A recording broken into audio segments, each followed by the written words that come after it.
سب سے بڑے دوست چین نے ہمارے 2 ولاگز کے بعد پاکستان میں ہونے والے انتخابات کو ویلکم کر لیا ہے۔ اچھا پھر بات صرف ویلکم کرنے تک نہیں ہوئی، یہ بیان جو ہے ان کا آیا ہے اس بات کے بعد کہ جب چین کے ایک اعلیٰ عہدیدار نے پاکستان کے اندر جناب کیا نام ہے ان کا چاچو سے ملاقات کی ہے۔ ذرائع کے مطابق پچھلے 2 دنوں میں چینی اور امریکی سفارتکاروں کی شہباز شریف سے ملاقات ہوئی ہے۔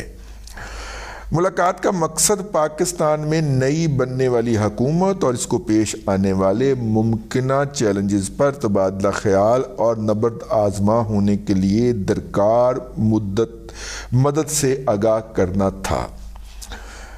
پاکستان میں متعین چینی سفیر جیانگ یائی ڈانگ نے سی پیک کی رفتار کو بڑھانے اور نئی بننے والی حکومت کو سفارتی اور معاشی مدد کرنے کا اعادہ کیا ہے۔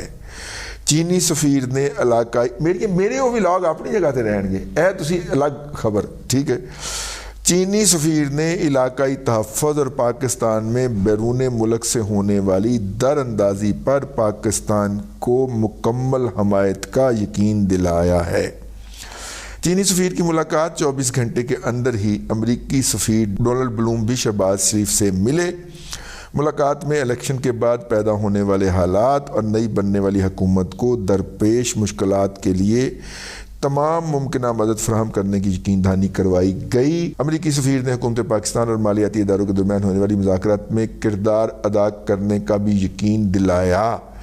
امریکی سفیر نے کہا کہ واشنگٹن یعنی کہ ان کا ملک پاکستان میں نئی بننے والی حکومت سے مکمل تعاون کا خواہاں ہے۔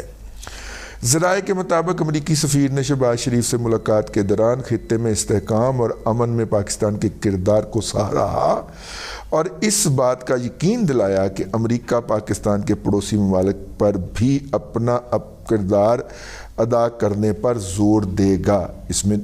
ظاہر ہے امریکہ کا زور تو بھارت پہ ہی چلتا ہے بھائی، نہ ایران پہ چلتا ہے، نہ افغانستان پہ چلتا ہے، نہ چین پہ چلتا ہے۔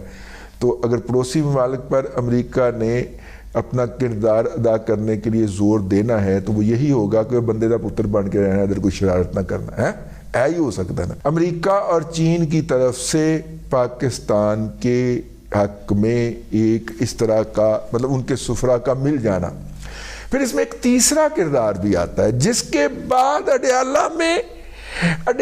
میں صف ماتم ٹکرے ہیں، اور وہ ہے اپنا سعودی عرب کے سفیر کا بما اہل و عیال سے مطلب ہے سارے کلیگ اکٹھے کر کے سعودی ایمبیسی کے ڈیلیگیشن کا نام دیا گیا۔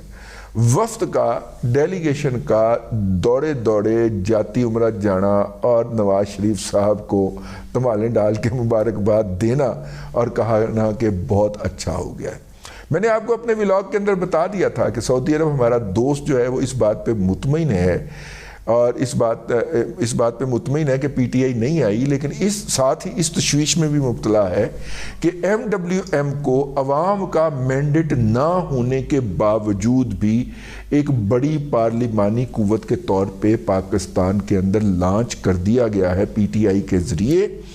اور یہ لبنان کی اور یمن کی اور اس طرح کی صورتحال جو ہے اس کو دہرانے جا رہے ہیں۔ اور وہاں پہ کیا ہوا ہے اور اب تک کیا ہو رہا ہے اس کے لیے مجھے آپ کو کچھ بتانے کی ضرورت نہیں ہے۔ جس طرح انہوں نے وہاں پہ اس طرح کے جال سازیوں اور جعلی عمل کے ذریعے وہاں کے عوام پہ ڈاکہ ڈالا ہے وہاں کی ایرانی بیکڈ قوتوں